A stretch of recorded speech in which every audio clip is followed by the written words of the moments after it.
pro-West independent candidate Nicu Sordan staged a dramatic comeback on Sunday to win the Romanian presidential elections with a firm 54% of the votes. E victoria voastră, să știți!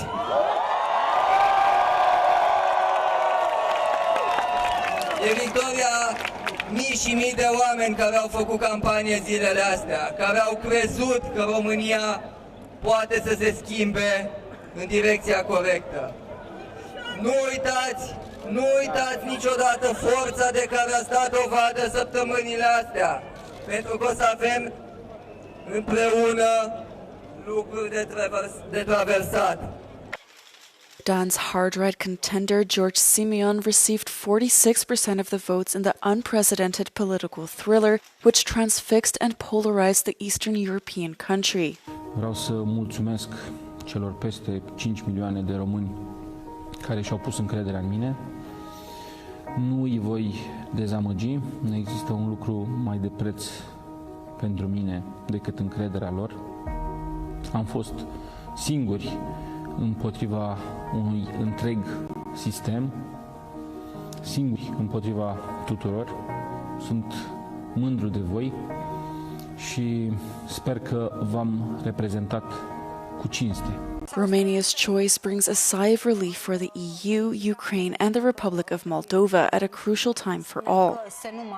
But the deep divisions in fractured Romanian society, represented by the small difference in the votes, mean that future President Dan faces a massive challenge to reunite the country and address the looming economic turmoil gripping Romania.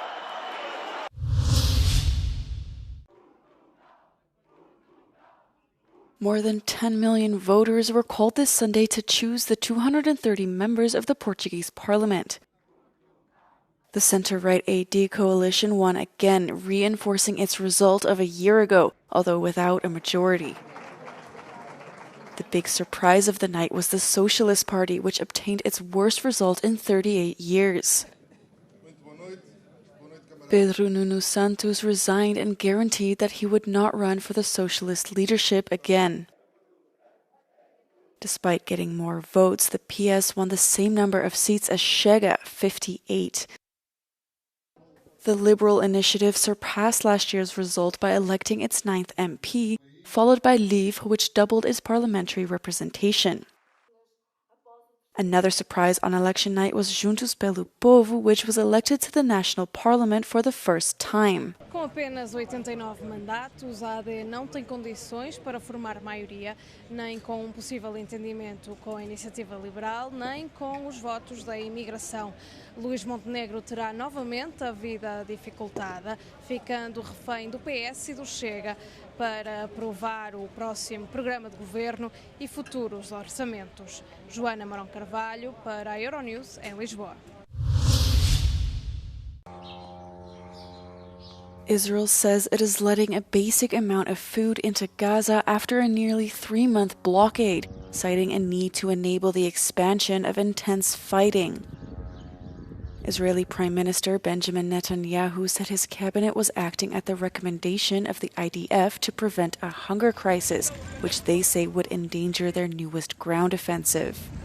כמו שהבטחנו, אנחנו פתחנו במערכה עצימה נגד החמאס, מרכבות גדעון, כוחות צה"ל פשוט נכנסים בכוח לתוך הרצועה, במטרה כפולה, הכרעת החמאס ושחרור חטופינו. שתי מטרות שמשולבות זו בזו, ואנחנו נשיג את שניהם. A leading authority on the severity of hunger crises said nearly 500,000 Palestinians in Gaza are already living in catastrophic levels of hunger and face possible starvation. Food security experts warned last week that Gaza would likely fall into famine if Israel doesn't lift its blockade and stop its military campaign.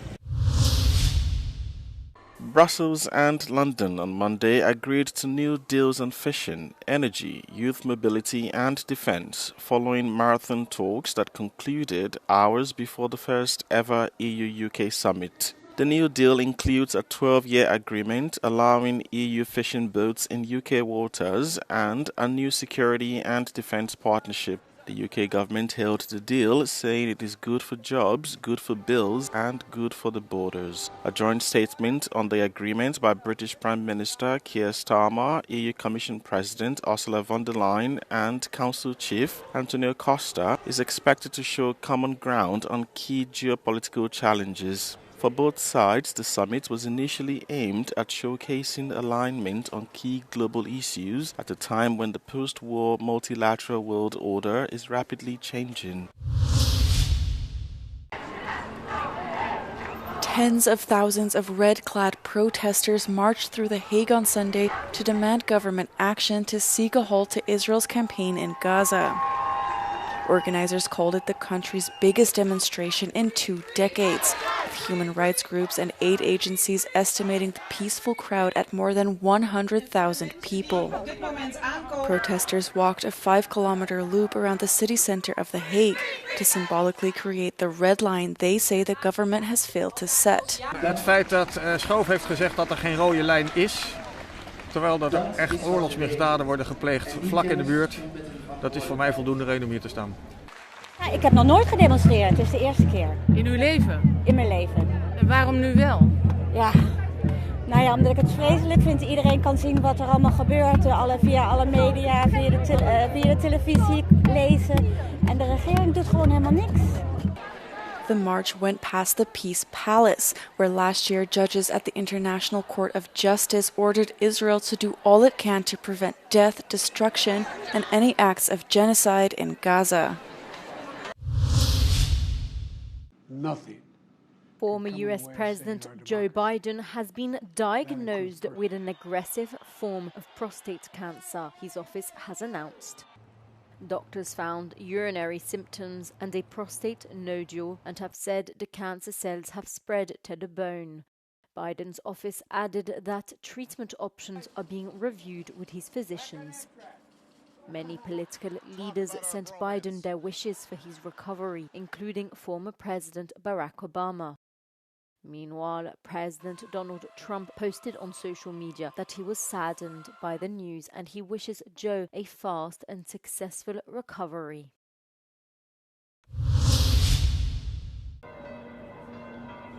Pope Leo XIV offered a message of love and unity during his inaugural Mass in St. Peter's Square. During the celebration, he received the fisherman's ring bearing the image of St. Peter, as well as the papal pallium. The event, attended by an estimated 200,000 pilgrims, presidents and princes, marks the beginning of a pontificate which opens with an urgent appeal for global peace. Non possiamo dimenticare I fratelli e le sorelle che soffrono a causa delle guerre.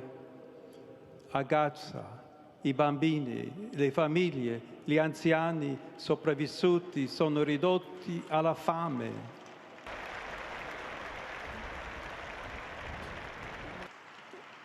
Nel Myanmar, nuove ostilità hanno spezzato giovani vite innocenti. La martoriata Ucraina attende finalmente negoziati per una pace giusta e duratura. After Mass, the Pope greeted delegations present inside the Basilica. He also received Ukrainian President Volodymyr Zelensky. Living close to the front line means more than surviving the constant threat of an attack. It's also a daily battle for basic needs like medical care. In war-torn Ukraine, one organization named Dignitas Ukraine is stepping in where clinics no longer exist. Now, this is where residents living in the community of Biskvitne, once a Russian-occupied area of the Kharkiv region, come for care. The organization offers medical and psychological support to those, often the elderly or disabled, who by choice or not have remained. Co-founder Anna says one of the most important parts of their visit is showing locals they have not been forgotten. Щось важливе, що про них хтось турбується. Це, як знаєте, що як підтримка. Тобто все буде добре. Це дуже важливо кожному чути, що ти впораєшся. Ми тебе просто підтримуємо. With limited access to transport and financial resources, Yevinya relies on the mobile clinic to visit her home and help take care of her severely disabled son. Yevinya came back after evacuating with her son from the Russian invasion of the area. But if another occupation came, the 77-year-old and mother of 13 said she would not leave as it takes too much of a toll on her son.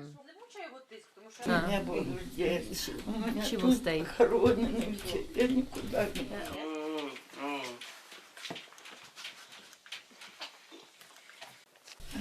Easy. And she don't want to make him suffer.